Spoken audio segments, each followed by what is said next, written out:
Okay, well, welcome everybody to my very first podcast, my video podcast on my channel. And I don't know if a lot of you guys know this, but I was an old ferry pilot, international ferry pilot for many years. It started in 1990. Back then, I used to work for a company called Orient Air out of South St. Paul and the infamous Pete Demas.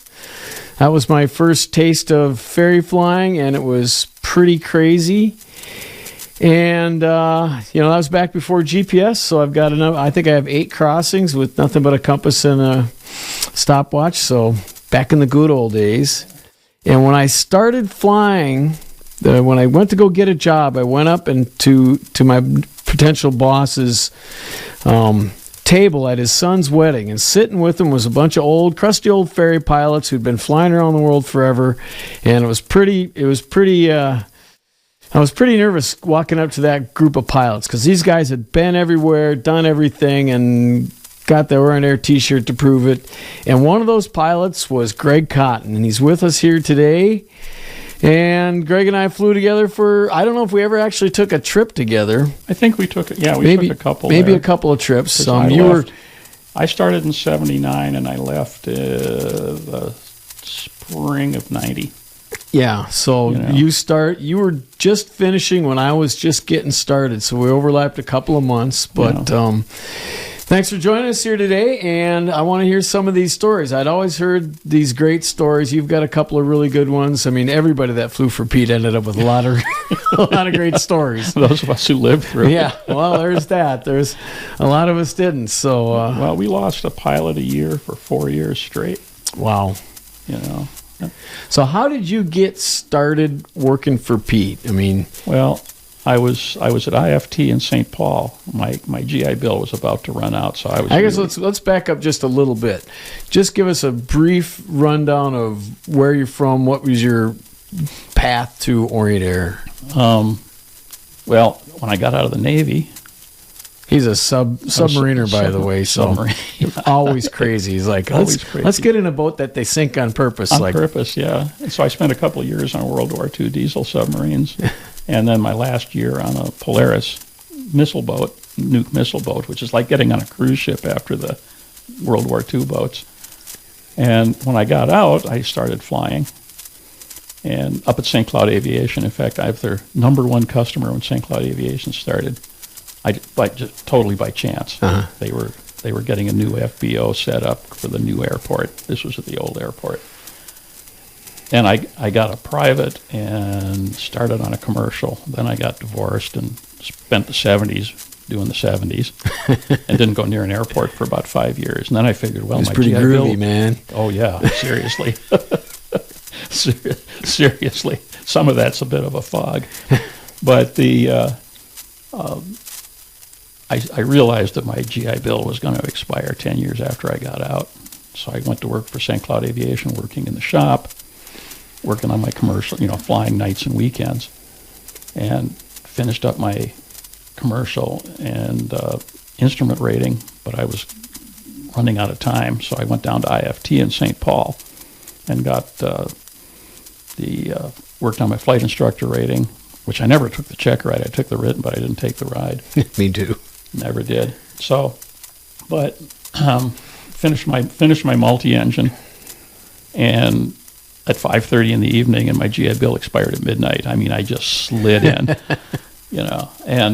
But I got to talking to one of my instructors there, and said, I just had this idea that I didn't know ferrying existed, but I figured, I said, well, gee, can you stuff enough fuel into a typical Cessna 182 or something to be able to fly it to Europe?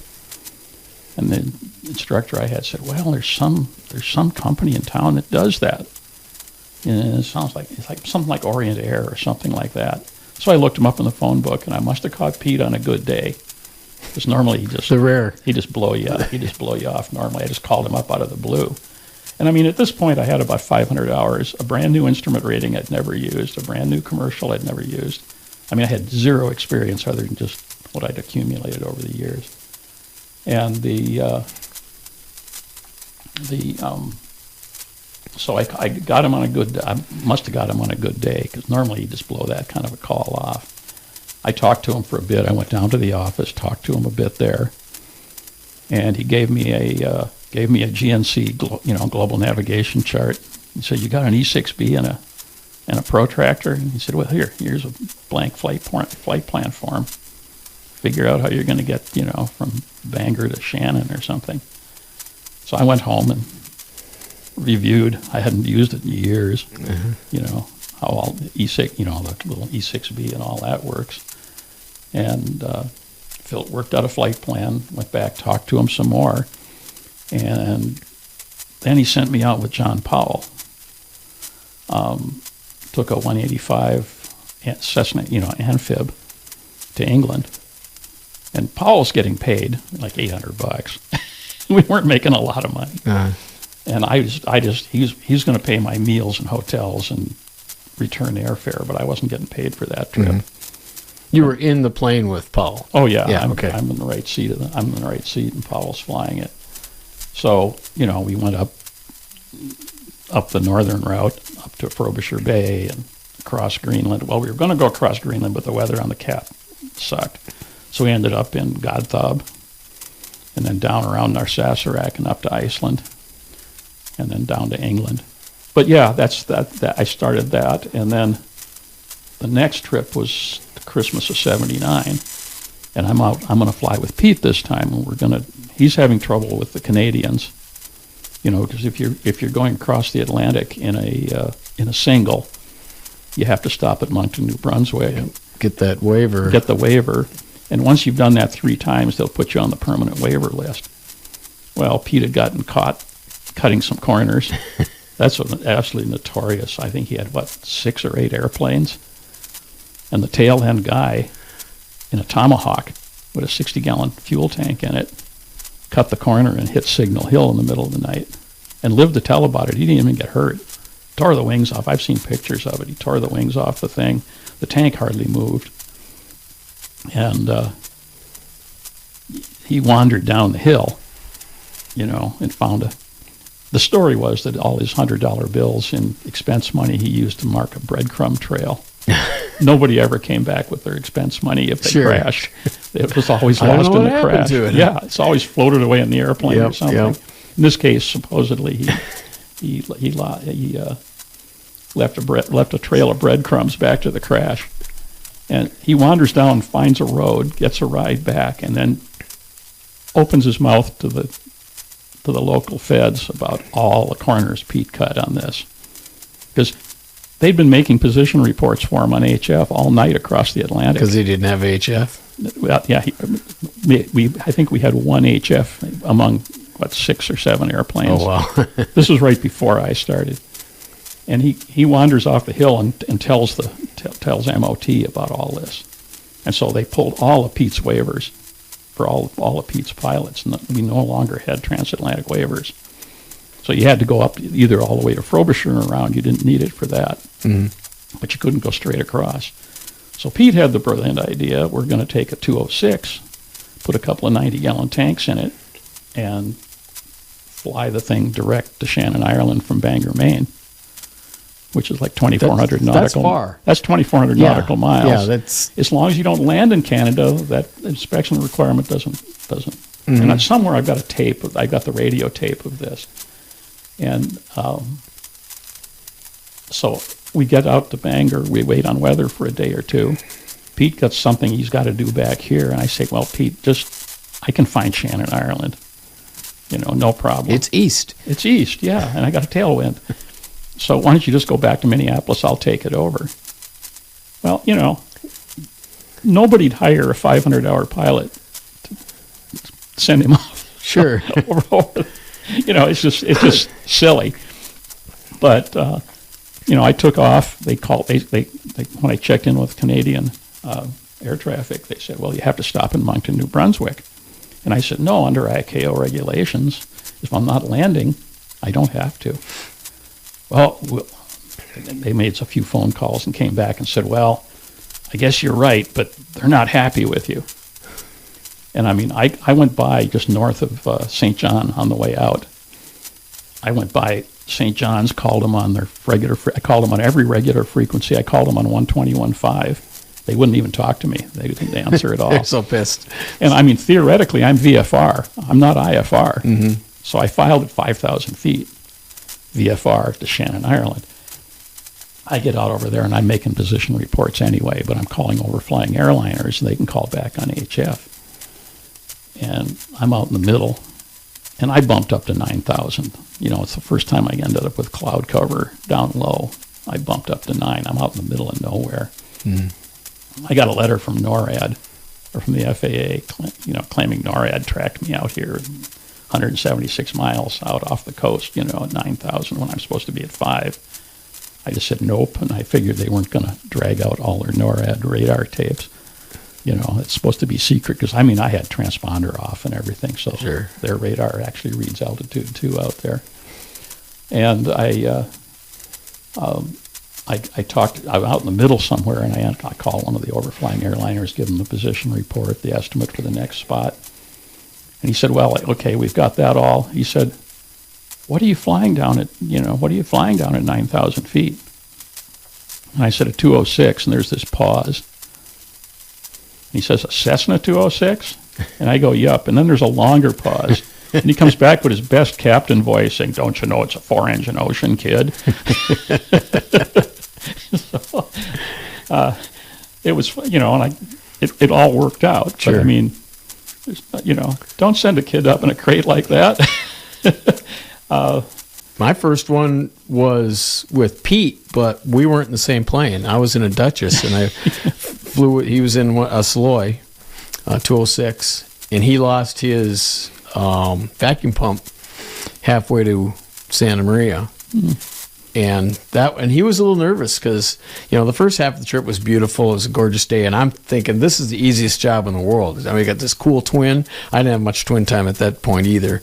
And it was just gorgeous. I'm sitting there eating my snacks and drinking soda and having a great time. And Pete's like, I lost my vacuum pump. Meet up with me over Flores, I think it was. Or what was the first? Flores. Flores. Was the first, yeah. And because the second half was going to be at night, because this was like the day before New Year's, this wintertime, and low IFR and heavy rain. And when I started, my very first low instrument approach was the night before into St. John's, which was always crappy in St. John's in the wintertime. When you first get your instrument ready, you don't go seeking out blizzards and 200-foot ceilings and quarter mile. You stay away from that stuff. I got my instrument ready, but I'm not going to use it. But we flew formation all the way to Santa Maria. That was a crazy night. Oh yeah. Pete Jr. once followed me. We lost a generator coming out of Gabon, Libreville. Mm-hmm. We'd go out over the coast. We'd go out past the coast and go straight south to avoid Angola, which was having a war at the time with the South Africans. He lost a generator shortly after takeoff. We'd been having trouble with it, and he followed me. And I'm in a Partenavia, that little fixed gear twin. Yeah, those are cool. Yeah, those are cool. But Pete hangs onto my tail because he can't run his. He's just got the battery. And he needs to save that. So he'd check in with me about once an hour. But he sat on my tail all the way, 16-hour leg, right on my tail, and he was afraid of losing track of me. So I'd call him up, and he's fine. Yep, okay. We get into Windhoek, Namibia, and you could write your name on the oil residue on his leading edges. He'd been right on my ass. He didn't want to lose you. I'm surprised he didn't die of carbon monoxide poisoning back there. Every leading edge was covered in oily residue. That's funny. Like the belly of an airplane. Sure. But he was right on my tail. I couldn't see him, of course. It made me nervous if I'd known he was that close, Well, that night when Pete was following me to Santa Maria, I'm looking back over my shoulder and I see the red and green position lights bobbing and weaving all over the place because I don't know if he'd ever been a good formation pilot, but he was out of practice at that point. And I was. No. It actually worked out good because I was more afraid of him running into me than I was of what I was doing, which is still flying over the Atlantic at night in terrible conditions. Yeah. And that night, so they wouldn't let us. When we got to Santa Maria, he requested a formation approach because it was pretty crappy. It was, it's supposed to be like 400 foot or something. They said, nope, you can declare an emergency and we'll do that. He didn't want to declare an emergency because what paperwork is involved. Like, nope. So his brilliant idea was he was going to stay in place. He was high, have me go in and shoot the approach, the ILS, and call him back and tell him what the base was. And so I called him, and it was a ragged base, and I said it was about 500 to 600 feet or something. He goes, okay.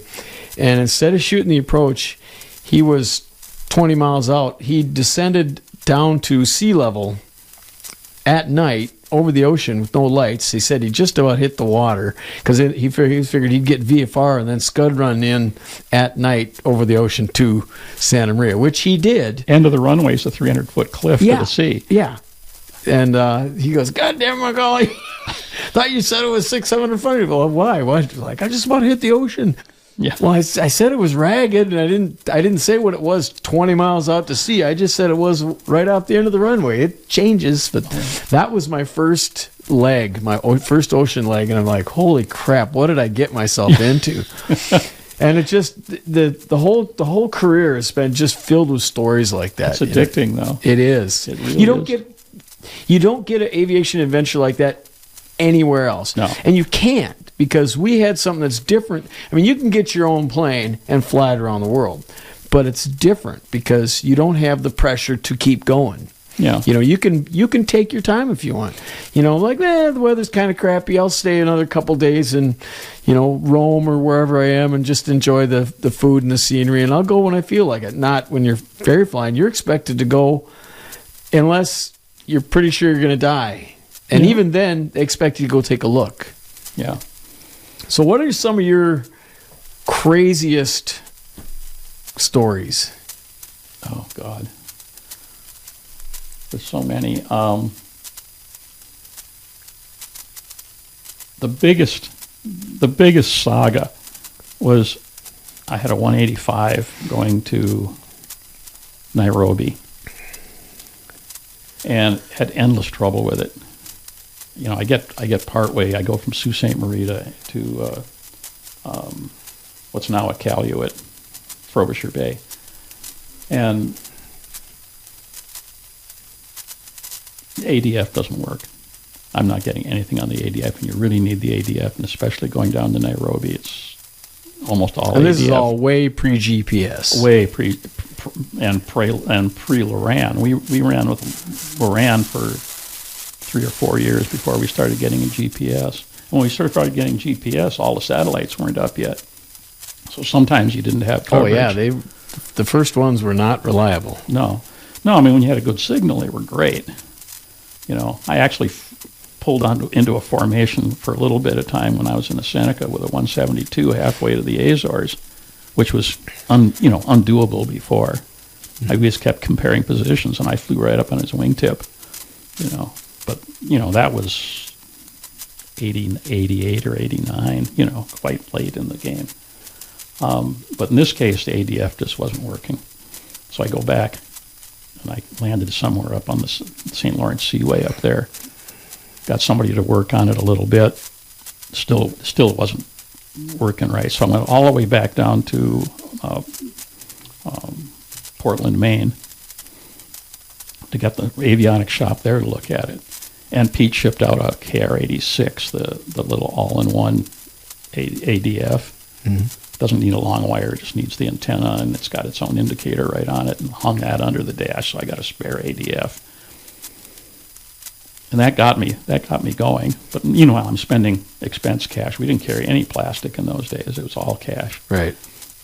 So I'm burning through cash, between fuel and motels and all of this. And so now I can do this. And I get into Europe. I go up the northern route. I go down through Europe, end up in Athens. And Pete's trying to get me overflight to the Sudan, and he couldn't. So eventually, now I'm running short on cash. So I figured, what the hell, I'll just go for it. And so I took off, landed in Luxor, Egypt, got gas, got myself down to about 20 English pounds, and a $10 bill was all the cash I had left by the time I filled the tank. And I figured, well, I just got to make it to Nairobi. And by that time, I get in, call up for clearance, and they say, oh, no, you've overtime parking, another $10. So my last $10 bill went to overtime parking in Luxor. And I take off, and shortly after takeoff, Alternator quits. Oh, jeez. You know, I'm not going back. What am I going to do? Sit in Luxor with no dollars, no credit cards, nothing. Figured, oh, hell with it. And just kept on going. Called when I got very shortly. I get down toward the Sudan and call Khartoum Center, and they say, "Oh, you have the overflight number." 6.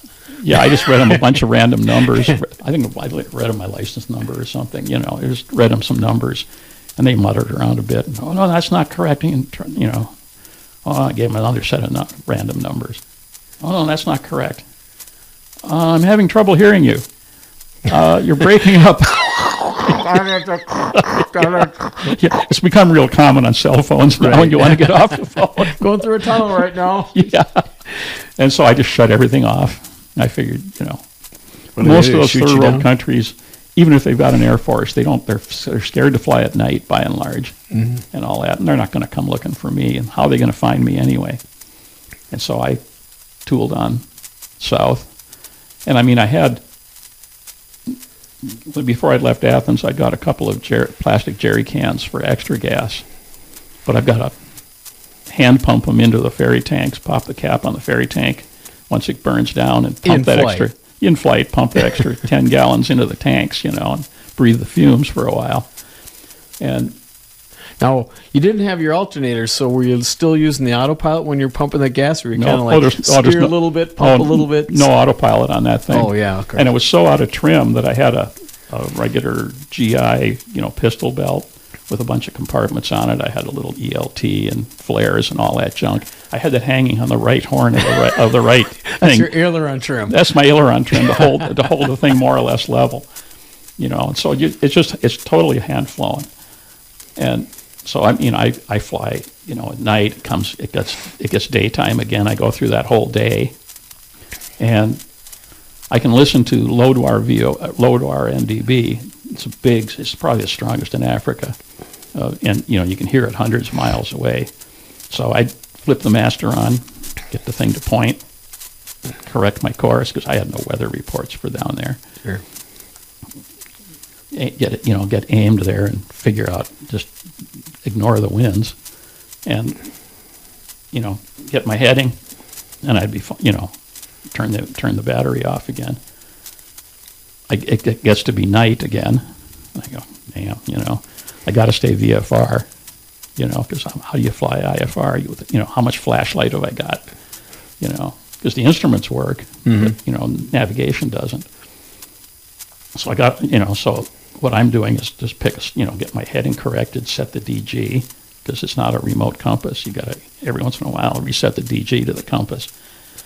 And then I'd pick a star, you know, whatever star I'm aimed at on the right course, and just keep on motoring. Well, I got to stay VFR to do that. So I start getting clouds, and those clouds down toward the equator are wet. Well, yeah, and intertropical convergence zone is a pretty nasty area. Yeah, and even over the desert, you know, they're still wet, and Mount Kenya's out there somewhere in northern Kenya, so I'm worried about that. That goes up 14,000 feet or something, and so I'm cruising along, and pretty soon I'm at 17,000 feet. Now, of course, there's no oxygen in that airplane.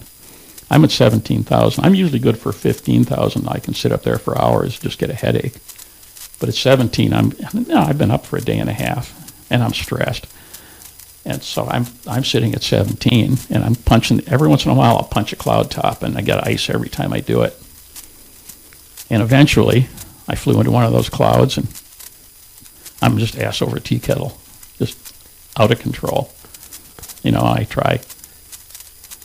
Nothing. I figured I'd hit it. Either I'm close to Mount Kenya, or, you know, something's gone wrong. And you're also flying by flashlight at this point. Yeah, at this point. Well, Yeah. I turned the master back on. I want lights on the panel. But I mean, nothing. I couldn't get the thing straightened out.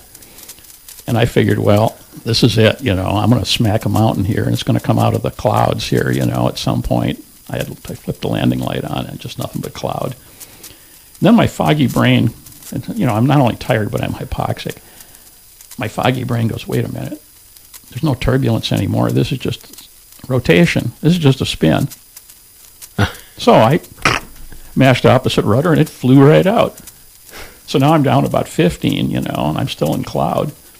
But, and the horizon is all tumbled, so it's kind of floating around. I'm waiting for it. It finally settled down, and all that. And I go, oh, okay, I'll stay here. I'll stay here in the soup, And I got down within range eventually of Nairobi, 3 a.m.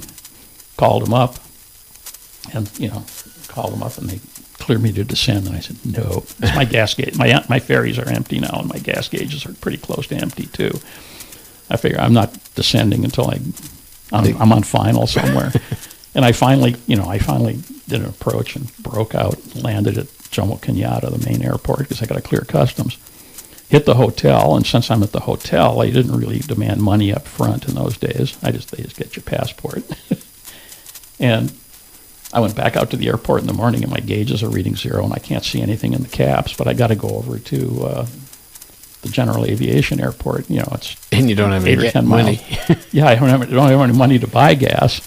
So I still had in the back, behind the tanks, I still had about 3-4 gallons in a 5-gallon can that I couldn't get to before. I had some harebrained idea of landing out there, but it would have cost me that much gas just to go down and land in the desert somewhere and pour this 3 gallons of gas in, which was a really dumb thing to do. And I poured that in. I poured that in one side and got over there. You got to wonder what a customer thinks when you bring an airplane in from a long trip and there's bone dry. I mean, just some of the more knuckleheaded things. Yeah. So how long was the night leg? I'd have to look. Wild guess. But 14? Probably 16, 18 hours. Jeez. Because I had the 90 plus the 90 in the wings. That gives you pretty close to 24 hours of gas, and I use all of it plus the 10 gallons I had in the jerry cans. 18-hour leg is a long leg. It's a long leg, 15 and a half especially hand flowing without the generator for most of it. Sure. It's just crazy. Well, the thing is, when I got there, I sold somebody my buck knife. I went through a lot of those too. Sold them my headset, which is typical, because I can buy them cheap in the States. They're expensive there. And sold them the ADF. And they wrote me a check for the ADF, but I figured when I get back to London, I'm going to meet Pete in London. He's bringing I think a 340 over to England, and I got to bring this 185, the Amphib. I got to bring that back from England back to the States. And so I get up to London, and now I've got some cash. I check into the hotel. I go down to the bank the next day, cash that check. Now I've got some cash, and Pete shows up with some more cash a couple of days later. I get in this 185. The tanks were still in the guy's hangar, so I retanked it. I had all the stuff from the 185. He pulled the tanks out of the hangar. I tanked this thing and brought it back, and over Greenland, the engine starts running real rough, and I'm playing with mixture. I'm playing with mags, and can't get it to smooth out. I get into Frobisher Bay, and I got 2 bad cylinders. This is all in one trip. This is, we didn't bring that many back. I brought maybe 3 airplanes back in the whole time. It just never seems to work out that you get one, deliver one, and then pick one up and bring it back. Pete and I did that once with a couple of Senecas and then a 310 back. Yeah, I did that twice. This flight, and I brought a 402 back sometime later. Now, didn't you get into getting back to Africa, which is always exciting, because I had almost the exact experience. I lost my alternator over the Sahara going down from Agadir, Morocco, down to Abidjan, Ivory Coast. A sandstorm behind me, so I couldn't turn around, lost my alternator, so 8.5 hours by flashlight going down there. And then again, all the way across, going to Nairobi again, because I went the other way, but going across the Congo, no overflight permit, just turned transponder off and scudded on it. But didn't you, the intertropical convergence zone, I ran into some serious thunderstorms at night, got kicked around a lot. And while that was happening, I was thinking about a story that you'd told about, didn't you blow out an altimeter or something? Or No, I had a Cessna 414. And it was an early model, so it only had 6,350 pound gross weight. Well, that airplane had all the long-range tanks and everything, and the nacelle tanks and all that. JB air conditioning, which has a big electric motor in the compressor up in the engine, up in the nose compartment, so you can run the air conditioning without the engines running on the ground. Mm-hmm. And had the luxury interior. If you filled up the tanks just before you tank it, if you fill up all the fuel tanks, I had to lose 40 or 50 pounds just to fly it solo legally. I mean, it's a useless airplane without flying it well overweight. Or you had to fly half fuel all the time. Well, I forget, 180, 200 gallons in it. And, plus all the usual junk. And it flew okay. But I got to, let's see. Yeah, I flew down to Santa Maria, down to Funchal, and then Funchal across to Ivory Coast, across North Africa, and that's at night. And you leave Funchal about midnight, the way it works. Mm-hmm. You come down from Santa Maria to Funchal, which is about 6 hours. Where's Funchal? It's south of the Azores, about 6 hours. Okay. I think I've ever been there. It's outside the Canaries. It's by the Canaries. Yeah, it's west of the Canaries. Yeah. Okay, I remember that. And you fly right over the Canaries on the way through Morocco, and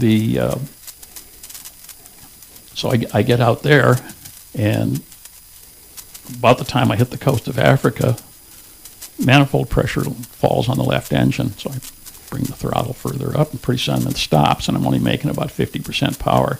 So I bring the power up on the right engine, and I'm still motoring along fine. The gauge, oil pressure, and everything's good. And I got nowhere to go. Where am I going to go back to? I suppose I could have gone back to the. What I should have done is gone back to the Canaries, and then deal with that. You hate turning around, though. Yeah. Oh, and just don't want to do it. And so all night I'm motoring along. And I'm running short. To get to Abidjan, I'm running short of gas. I'm about to run out of gas by the time I hit Abidjan. So I land in Bouaki. It's about 160 miles north of Abidjan. Nobody speaks English. It's all French. I literally got the last 50 gallons of avgas that was on the field, pumped it in there. That's enough to get me down there. And I figured, well, I'll just pop the cowling and see what I can see. I figure it's a stuck wastegate, and it's just not making power. But everything else seemed to be good, except that when the sun came up,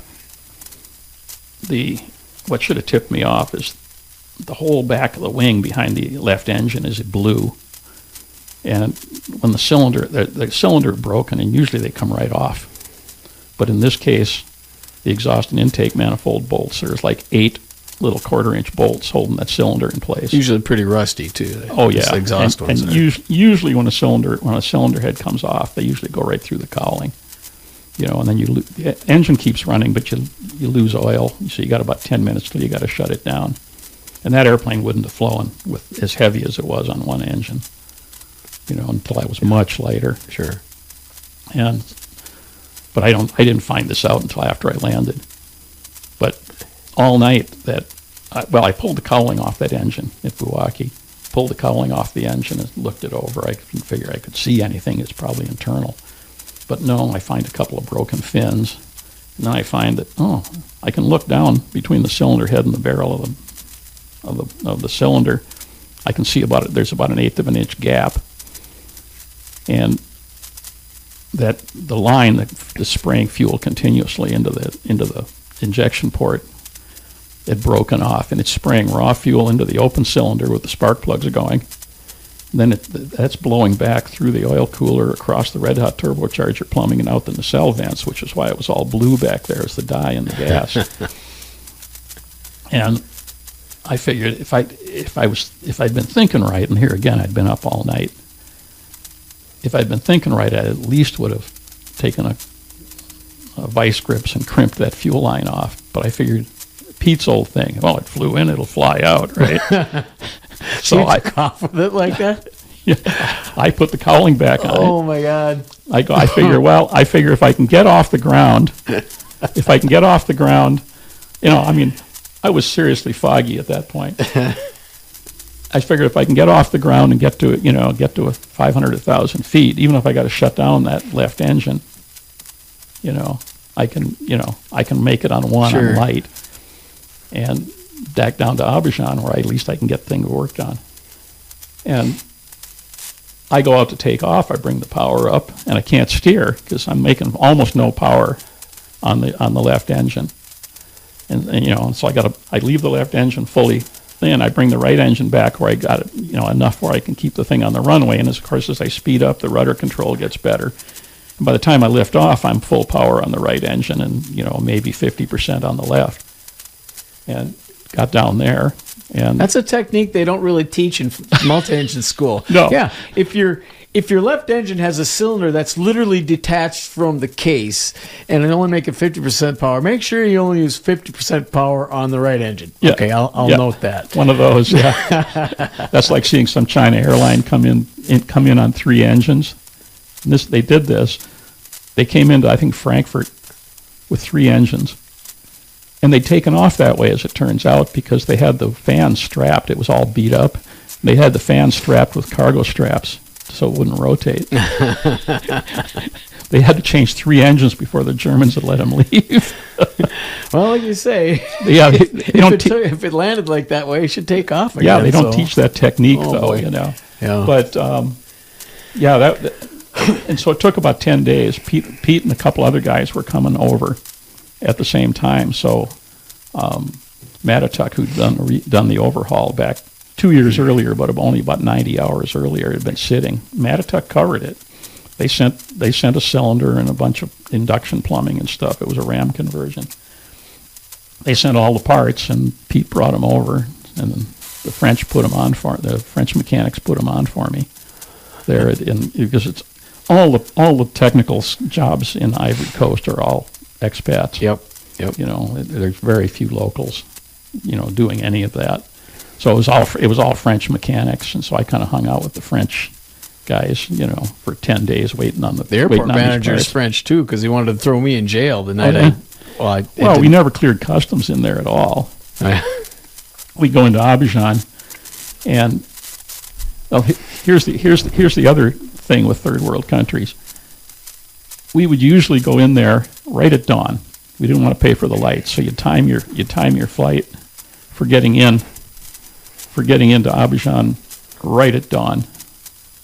Yeah, and so we time it for getting in right at dawn. We wanted to get to Gabon, which is 6 hours away, right before dark, so we didn't have to pay for the lights there. So we get in there at dawn. We just taxi over to the Aero Club, gas up, eat breakfast at the Aero Club restaurant, and get back in the airplane and fly 6 hours out over the water to Libreville, to Gabon, and get there before dark, and then spend 24 hours there, and then leave right before dark, going south. And we didn't clear customs at either of those airports. Gabon, you just taxi in, gas up, walk across the road to the hotel. Yeah. We never cleared customs. Pay landing fees, all of $13 or whatever it was. Yep. But we wouldn't clear customs at all. But during that 10 days, I'm staying at this hotel in town, little grass huts out on the beach, air conditioning and all, but, kind of a cute little place. But I go over to the Aero Club for breakfast. And one day in the middle of that 10 days, I went to the Aero Club for breakfast, and that omelet was just a little off, and I had the worst food poisoning for 2 days. I was going to die. I thought I was going to die. But where do you go in Abidjan? Right. But worst food poisoning I've ever had. And, if that had happened, our normal thing wasn't to stay there. Our normal thing was to eat breakfast there. And then we'd spend 6 hours in the airplane out over the water. Ooh, that would have been a bit. You would have to burn the airplane when I got to. Oh man, I'm in the bathroom, and luckily the sink was close to the toilet because I was in terrible shape. I had a co-pilot coming out of, he got food poisoning in Pakistan. We were going to UAE, Fujairah. And he had the buns of steel. He clamped it down all the way. I think it was only about a 5 or 6 hour leg, but he made it. And when I dragged him to the bathroom, and it was coming out of both ends, and he made sounds that I could not believe a human could make. But good for him, man. He made it all the way. He was just concentrating so hard. Like, no, like, just hold on, man, hold on. And we ate the same thing. So how many times did you get sick ferry flying? I never got sick. Just that one time, and luckily I was in the middle of a 10-day stay there. Other than that, no. I mean, some guys get sick a lot. Now, that's food poisoning. That's kind of different. A lot of guys would get sick from the water or just the local bugs and whatever. Yeah, I never did. I was pretty good at that. I can't remember who Pete was talking about. Oh, in the ag truck. Pete had this great story in the ag truck. This was when they lost their overseas things. This is when they had the guy on the Tomahawk hit the hill. Mm-hmm. And the rest of them are headed out over the water. And one of the guys says, Pete, you gotta, keep an eye on me here. I gotta take a crap in the airplane. Not something I ever did in 92 trips. I did it twice. I never did. My system just shuts down when I start a ferry trip. Mine usually, but yeah, but in this case, he said you got to watch me. And he wobbles around and all that. And the little window on the side opens up, and this chunk of paper comes out, hits the tail, leaves this big brown smear on the tail, and he says, you're going. And he says, Pete, you're going to have to navigate for me with too, because he apparently wiped his ass with the map with the GNC and threw it out the window, And then we're looking for a rain cloud to wash the crap off the tail. I had to do that, and I was prepared. I was always ready. I had like 2 grocery bags and a lot of paper towels, and I had to do it once leaving Santa Maria for Agadir. And I did my business, which is pretty tough in a plane. It's kind of a weird yoga pose, but I got it all done. I had it nice and sealed in a really great plastic bag and not tied. I was pretty proud of myself. Like, there, did that. I didn't have to be, in horrible agony for 8 hours. And it was a 2:10. It was the night before I lost the alternator that night. So, and it was the middle of the day on the way there. And I opened up the side window and I figured, okay, I'm just going to chuck it right out. And I tossed it out, and the plastic hit the window latch and tore the bag open. And it sprayed shit all over the side of this plane. I'm like, oh no, I was so happy. And then you go from really happy to really sad really fast. And when I got to Agadir, it was caked on. Baked. And for the next 3 days, I would, whenever I had time, I had a little credit card, and I was just scraping these little brown flecks off this beautiful paint job. And it's like, oh, jeez. I mean, I've got 100 crossings, so 100 and some. Yeah. How many did you end up with? 92. Yeah. Did you ever have any navigation problems over the ocean, seeing we didn't have GPS? The only time I ever had a serious difficulty. It wasn't even that difficult, but it's either that 310 or the 340 I was taken to Australia or New Zealand. I decided to go into Taroa. I'd never been in there before. And go, out of Honolulu across Johnston Island. And we were using, we didn't have GPS yet. We had Loran. And Loran would work intermittently out to Hawaii. And it worked really well until you got to Johnston Island, and one of the chain stations was on Johnston. So you're right on the extended. So as soon as I passed over Johnston, I had a signal, but it wouldn't. If you're on a baseline extension between 2 stations on that Loran chain, if you were on a line out that way, it was unreliable. I mean, really unreliable. Sure. Unusable.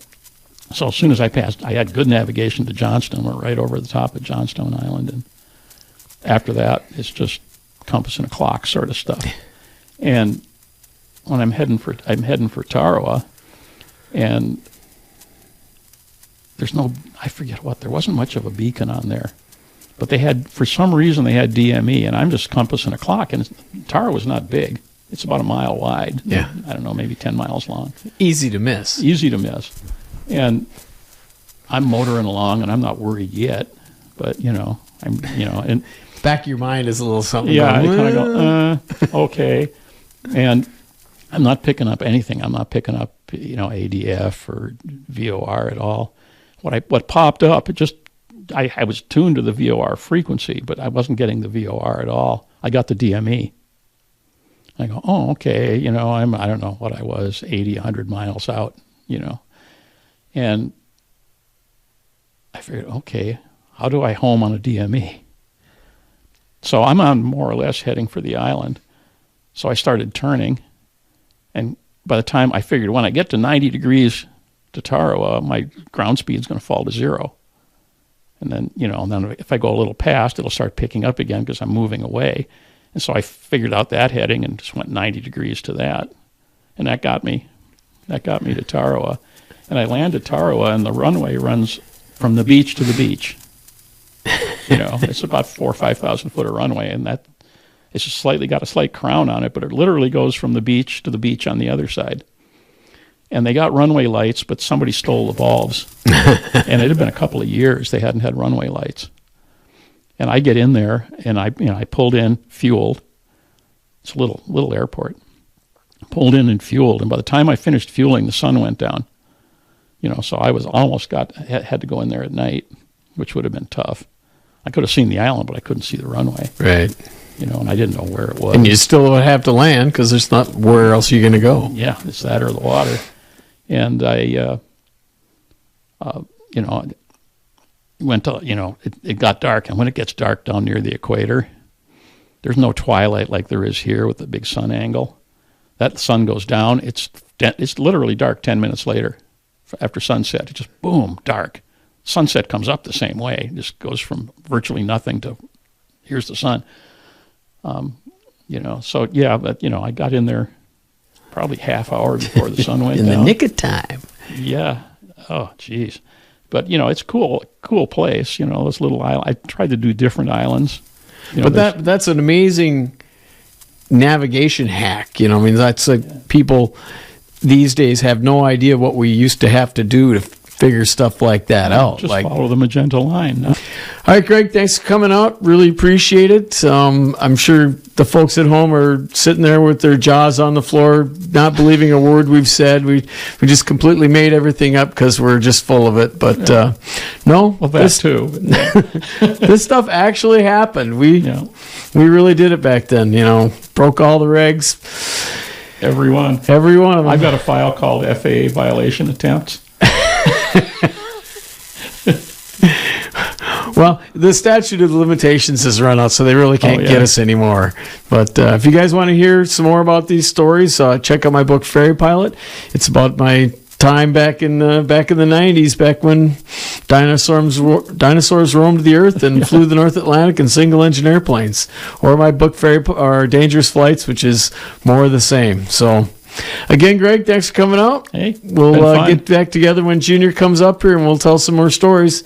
Till then, keep your speed up.